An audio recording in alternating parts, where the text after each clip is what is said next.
Hey guys, it's Ranger Red, and welcome back to another video. Third, I don't know how many episodes now, but I think it's the third episode of the Triple R. But what we're going to be discussing here today is what's on my mind, obviously, as always. And what's on my mind right now? Democratic National Convention just concluded.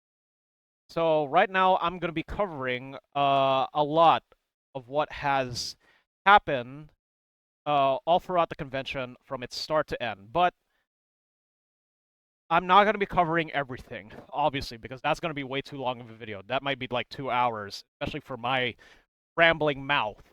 But I'm going to be covering its highlights instead. And I think the first highlight that I have to point out actually is not from a politician, but from a basketball coach. And it so happens to be one of the best coaches that America had to produce for the NBA, and that is Steve Kerr. And we all saw the images. We all saw the highlights already. We saw the clips. He basically just said, in the words of Steph Curry, he said this.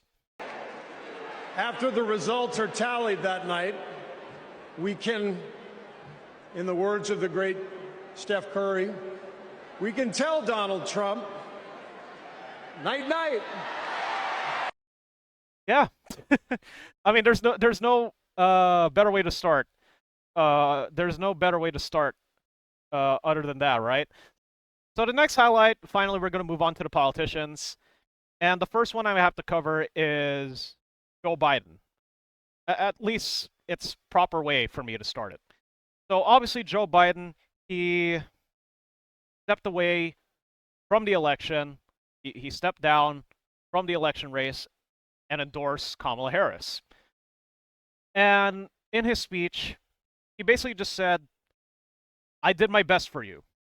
Let me know in my heart when my days are through, America, America, I gave my best to you. I made a lot of mistakes in my career, but I gave my best to you. For 50 years, like many of you, I've given my heart and soul to our nation. And he really did. And he really did. I mean, looking at his track record from his time as president, I mean, it's still ongoing, by the way, but he is at the final stages. But from what we can see and from what we have seen, he is so far, I think, one of the most progressive United States presidents so far, along with Obama, I would say. And he really did his best. I mean, obviously his administration was not perfect. I mean, I can go on and on and on about all of the laws that he had during his time as president, but that's going to be way too long of a video, and I think it's going to be a little bit too controversial for me to do it on YouTube anyways, which is quite unfortunate, but hey, what can you do? The game's the game. Now, the next speech in the Democratic National Convention that I have to cover that is, firstly for me, a highlight, was from Alexandria Ocasio-Cortez. Now, AOC has just bursted the fucking roof off the convention center, or the United Center, whatever the fuck the place is called. And she started to look like she is now becoming a much more advent politician. Because all throughout her time so far as a congresswoman, she sort of played the smart game where she sort of played in the sidelines, but she played quite a very influential role. Like, she played her card when it counted. And I think in this speech, it's starting to show like she's becoming something new. Like, she is starting to proceed to the next stage of her political career. And obviously, she pointed out about a lot of the insults that were hurled towards her from Republicans, like this. Ever since I got elected, Republicans have attacked me by saying that I should go back to bartending. But let me tell you, I'm happy to any day of the week because there is nothing wrong with working for a living. Imagine having leaders in the White House who understand that. Leaders like Kamala and Tim. Now, let's move on to Hillary Clinton. Now, Hillary Clinton was the Democratic pick that went up against Trump back in 2016. She did a horrible job, admittedly, but when she stepped on that stage, obviously she had to give, her pat to the back to Kamala. I want my grandchildren and their grandchildren to know I was here at this moment, that we were here, and that we were with Kamala Harris every step of the way. This is our time, America. This is when we stand up. This is when we break through. The future is here. It's in our grasp. Let's go win it. Also roasting Trump a little bit, because obviously you might as well do it because, hey, payback is sweet. Donald Trump fell asleep at his own trial. And when he woke up, he made his own kind of history. The first person to run for president with 34 felony convictions. It is no surprise, is it, that he is lying about Kamala's record. He's mocking her name and her laugh. Sounds familiar. But we have him on the run now. Now, that's pretty much all that I could pretty much say about night one. Obviously, it's like the opening night, so it's not really that eventful in comparison to the preceding nights, obviously. So we're going to be moving on to the second night. So the second night, it opened up with pretty much of a bang, with a former Trump press secretary speaking on stage. And obviously, she is a registered Republican, but she decided to speak for the Democratic National Convention instead because she understands how dangerous Trump is. And since she is the former press secretary for the Trump administration, she would obviously know a lot more than what the press, like the normal mainstream press, would know. And the thing about her is that she also spent holidays with the Trump family. And during her speech, she had some pretty nasty things to reveal to the public. The Trump family became my family. I spent Easter, Thanksgiving, Christmas, and New Year's all at Mar-a-Lago. I saw him when the cameras were off. Behind closed doors, Trump mocks his supporters. He calls them basement dwellers. On a hospital visit one time when people were dying in the ICU, he was mad that the cameras were not watching him. He has no empathy, no morals, and no fidelity to the truth. He used to tell me, "It doesn't matter what you say, Stephanie. Say it enough and people will believe you."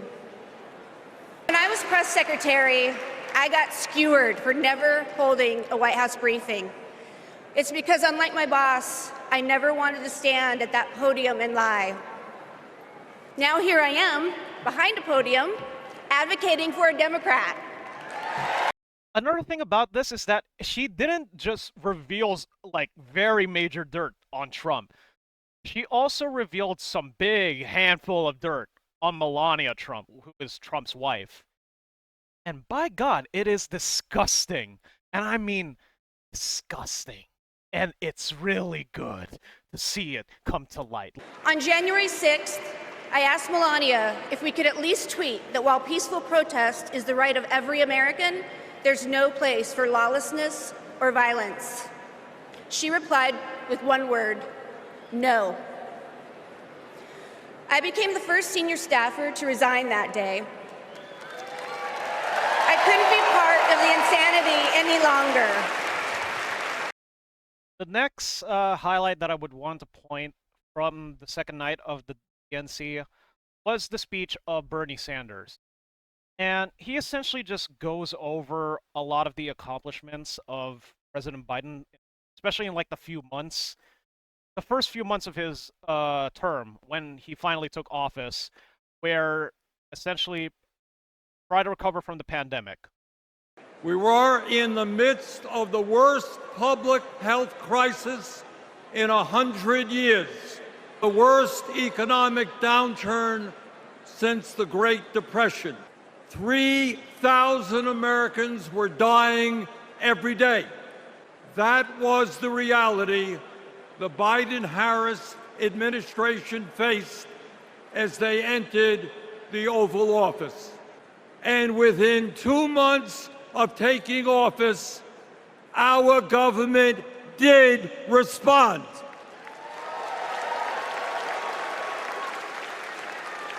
We passed the American Rescue Plan, which provided $1,400 for every man, woman, and child in the working class. We extended and expanded benefits for the unemployed.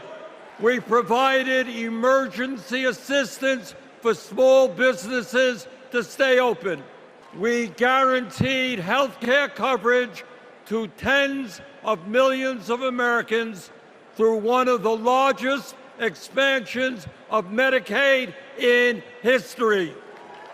And what he also advocated for was essentially much stronger unions, cheaper housing, bigger wages for the working class, better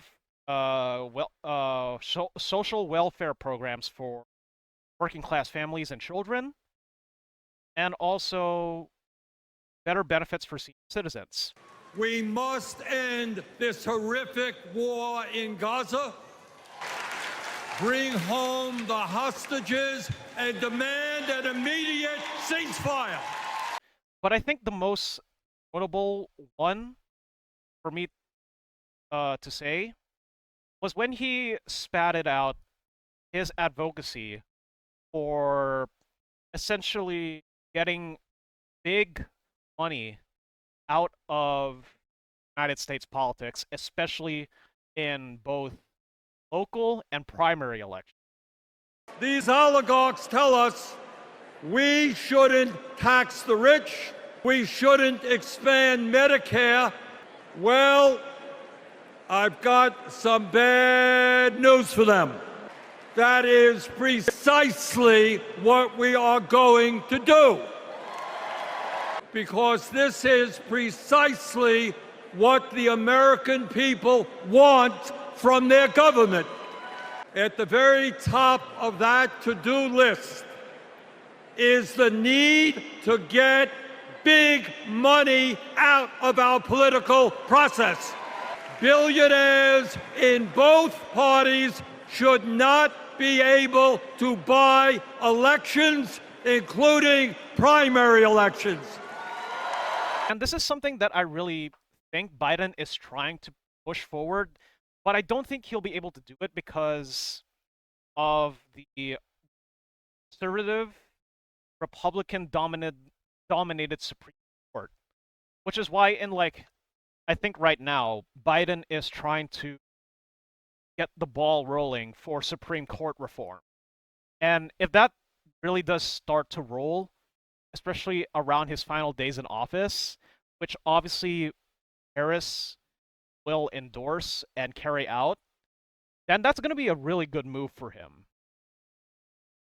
Now, the final speech that I would really love to cover in at least the second night is obviously from the former president Barack Obama.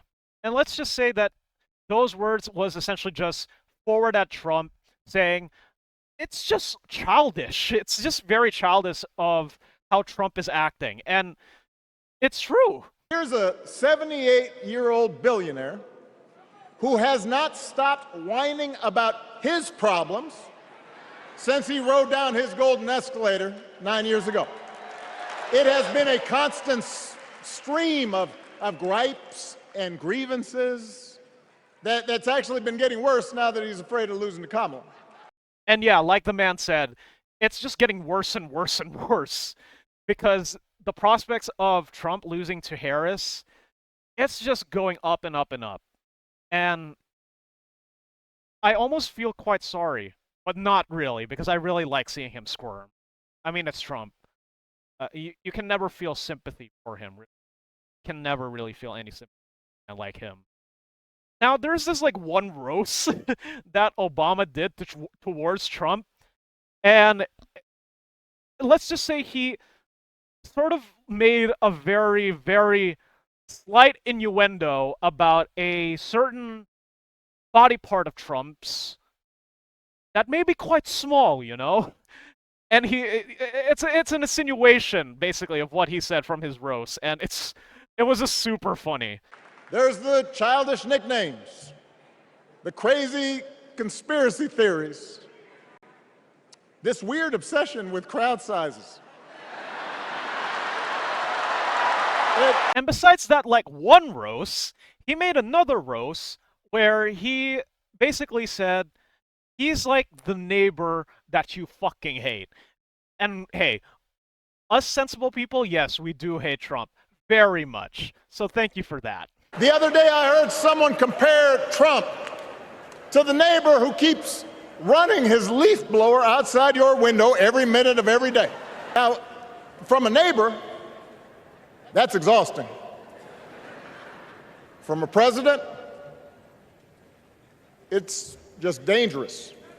And another thing about it, from Obama's speech, obviously he would endorse Harris, but the most important endorsement that I think really, really backed up the campaign, obviously, and obviously he was going to do it anyways, but again, in my own personal opinion, I would have wanted Waltz to be the presidential pick instead, but obviously Harris got all of the delegates to her instead, but, you know, it's still an amazing pairing. And Obama had something to say about it in relation to Waltz's flannels. And what he's insinuating here is basically of like how much of a hard worker Tim Waltz really is. And again, Tim Waltz used to work as a public school teacher. He was obviously working as an assistant football coach, obviously a veteran before he became a governor. And it really does show that, yeah, he's just a very hardworking family guy, you know? There's nothing really bad to say about him.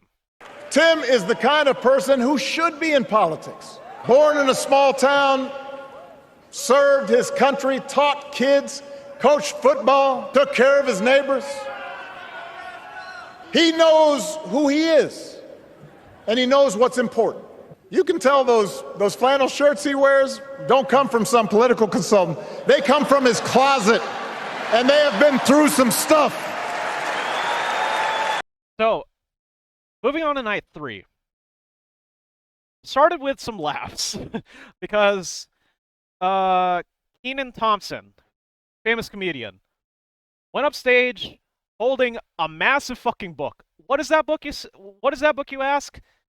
It is a dramatic, massive printout of Project 2025. And I can go on about what Project 2025 is, but I'm pretty sure it's been covered enough to what everyone would say is like, okay, we already know what it is. It's literally just going to destroy American democracy. And he basically just made a joke of like saying, have you ever seen such a large book that can kill an animal and kill democracy at the same time? And, well, yes, he was holding it in his hand. You ever seen a document that could kill a small animal and democracy at the same time? Here it is. And it's honestly very terrifying that if Trump gets elected, that could be like the blueprint of what America was going to become, or what is going to become if Trump gets into office again. And obviously no one wants to see that. And going back to Obama, he made another joke about Trump, saying, We already seen the disaster that you had during your first administration. We're not ready to see it. We don't want to see it again, basically. He just said, we don't want to see it again because we all know what movies are. The sequels are always worse. Do not need 4 more years of bluster and bumbling and chaos. We have seen that movie before, and we all know that the sequel is usually worse. Now, the other highlight that I have to point out, and I think it's one of the most important things that I really have to do for this video, and that is the speech that John Polin and Rachel Goldberg had given on that stage in terms of the current situation that is happening in Israel and Palestine. Obviously, the war is still going on in there, and there are still numerous hostages that are still being held captive by Hamas. And the Goldbergs, their son is one of those hostages. And obviously, they really have to say that it's not a political issue, because it really isn't. When it should be in common sense that if there are hostages involved in like a war where your country is pretty much involved in, it shouldn't be a political issue. At this moment, 109 treasured human beings are being held hostage by Hamas in Gaza. Among the hostages are 8 American citizens. One of those Americans is our only son. His name is Hirsch. This is a political convention. But needing our only son and all of the cherished hostages home is not a political issue. It is a humanitarian issue. Hirsch, if you can hear us, we love you. Stay strong. Survive. Okay, so moving from that, we're moving on to Bill Clinton. Now, I do have a lot of strong words on Bill Clinton. He's not really my favorite. But he did say this about Trump's age. 2 days ago, I turned 78, the oldest man in my family of 4 generations. And the only personal vanity I want to assert is I'm still younger than Donald Trump. Now, the peak of the third night for the DNC was obviously the speech for Tim Walz, the speech that he gave, basically. And he again tore the roof down, and it's nothing so bombastic.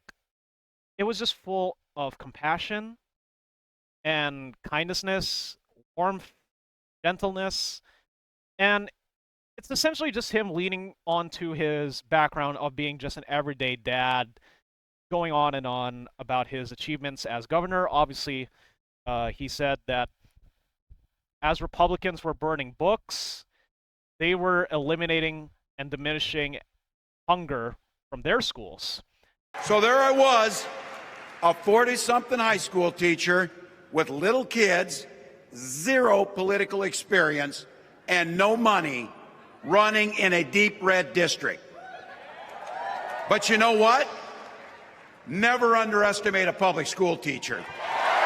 Then I came back to serve as governor, and we got right to work, making a difference in our neighbors' lives. We cut taxes for the middle class. We passed paid family and medical leave. We invested in fighting crime and affordable housing. We cut the cost of prescription drugs and helped people escape the kind of medical debt that nearly sank my family. And we made sure that every kid in our state gets breakfast and lunch every day. So while other states were banning books from their schools, we were banishing hunger from ours. And that's something that I really, really liked. And I have to point out the moment. This was like the most wholesome moment all from the DNC, like all throughout the DNC. This was like, I think, one of the most wholesome moments ever.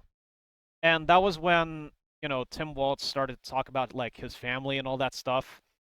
His son Gus Waltz stood on his feet, crying tears of joy, shouting and pointing towards him, saying, "That's my dad." If you've never experienced the hell that is infertility, I guarantee you, you know somebody who has.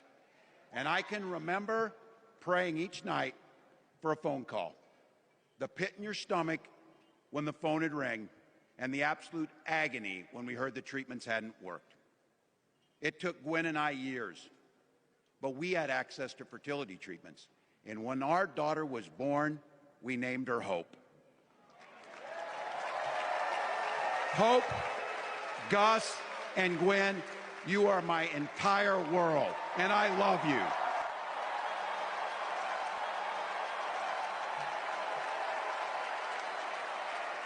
I'm letting you in. And the first time that I've seen it, it really got me. It really, I felt quite emotional, somewhat. I didn't cry, but I was feeling it. I was feeling it. And I really have to point out as well, there are Republicans and MAGA people that are making fun of Gus Walz for acting that way, calling him weird, acting childish, and like, oh, look at him, he's so weird like his dad and all that stuff. But another thing about Gus Walz is that he has like struggles with like learning. It's a mental health. It's something that he has struggled with all throughout his life. Like, it's a mental health issue for him. He does have that impediment in learning. So them saying that he's weird, that's like nah, that's a no-go. That's a no-go. That's a no-go, So, finally, we're moving on to like the final night, night 4. Night 4 of the DNC. And pretty much the pinnacle of the final night was obviously the speech from Kamala Harris, where first she formally accepted her nomination to become president. On behalf of the people, on behalf of every American, regardless of party, race, gender, or the language your grandmother speaks, on behalf of my mother and everyone who has ever set out on their own unlikely journey, on behalf of everyone whose story could only be written in the greatest nation on earth, I accept your nomination to be President of the United States of America. And let's just say he had also some words from Trump. Just imagine Donald Trump with no guardrails, and how he would use the immense powers of the presidency of the United States, not to improve your life, not to strengthen our national security, but to serve the only client he has ever had, himself. Now, besides having those words against Trump, she also obviously acknowledged her background for being a woman of color, being a daughter of an Indian mother and a Jamaican father, and to even her time as prosecutor, which is obviously her most notable time as a politician before she became vice president. And let's just say she was really busy. And from what we can tell for everyone is that I feel like they're really, besides Tim Walz, there isn't really that other goods of a pick, really. Her and Tim Walz are killing it. And I'm really, really proud to see it. And another thing that she said about Trump was obviously she just basically said, consider the consequences if Trump is elected again. And we know what a second Trump term would look like. It's all laid out in Project 2025, written by his closest advisors. And its sum total is to pull our country back to the past. But America, we are not going back. We are not going back. We are not going back. And one of the many things that she mentioned was his prospects to release those that were arrested during January 6th, those who assaulted the police officers there, essentially just let go. And it really is dangerous. I mean, those guys were part of an insurrection that aimed to overturn a democratic election. And Donald Trump just wants them to be set free because, you know, they wanted him in office, and they basically just didn't want democracy to flourish. Because that's what Donald Trump wants. He doesn't want democracy in America. All he wants is just him benefiting himself and benefiting America in his own image, where it's him in the center and nothing else. You know, dictator. We don't want to. We obviously don't want a dictatorship in America, all right? That is the last thing that we need, especially over here for, like, foreign relations. But yeah, in terms of, like, the national stage, it's pretty much obvious of, like, what say, but internationally, Kamala Harris's words is quite big in terms of, like, what's happening between Israel and Gaza right now, or what's happening in Israel and Gaza right now. Is, for one, it's not all too different to what the Democrats have been saying, like, you know, Israel has the right to defend itself. But then in Kamala's speech, she said, yes, she said that, but she also said that the Palestinian people should have their right for self-determination. And I think that's really huge. And let me be clear, I will always stand up for Israel's right to defend itself. At the same time, what has happened in Gaza over the past 10 months is devastating.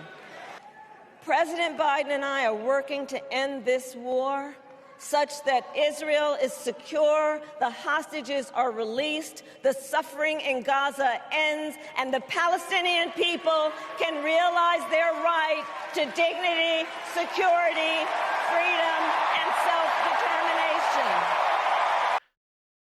And another thing, obviously, she spat out, like, you know, if you elect me in office, I'm not going to cozy up to dictators like Kim Jong-un or Vladimir Putin, because obviously, why would you? No one wants to be friends with North Korea, besides Trump for some reason. I don't know what he that.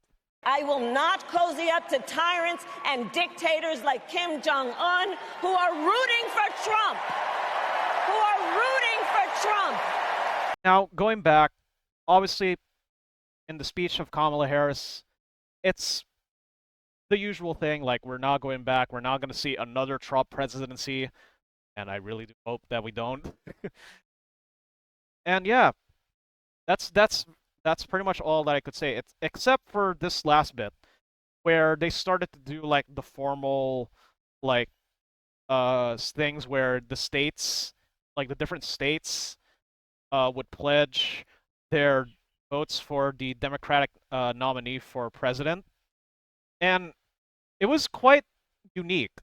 Usually it's quite boring where, you know, every representative of each state will just say, yes, my state votes and endorses for said nominee.